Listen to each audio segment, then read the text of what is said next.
Eu gosto de vocês, menina. Vocês são lindas.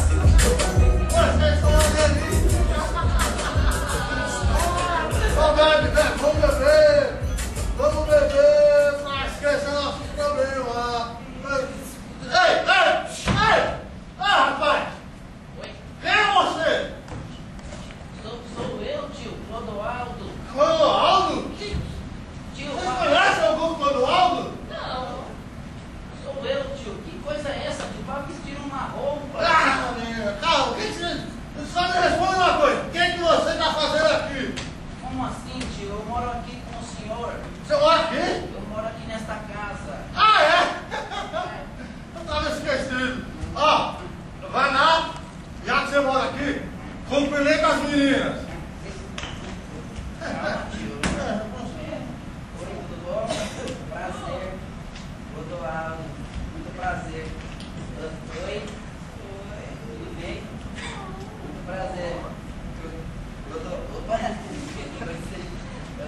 Tio, Ei, eu acho que ela tá me bulinando, viu? aproveita que você não pode escolher, sobrinho. Leva lá pro seu quarto.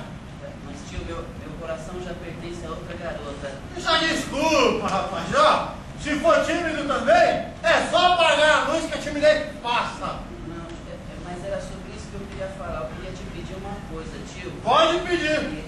Será que amanhã eu posso ir com o seu carro para a faculdade? Pode, eu deixo. Obrigado, viu? De nada, sobrinho. Mas com um detalhe. Ah, sim. Se você for dirigir, não beba. Sim, senhor.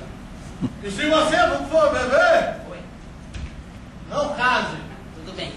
E se casar, volta aqui, seu porra. Se casar, a mulher é minha. Tudo bem. Não, quer dizer, não, Mas, tudo bem não. não fica triste. Por quê? Quando eu crescer, quero ser igual a você. O senhor quer ser igual eu? Igualzinho.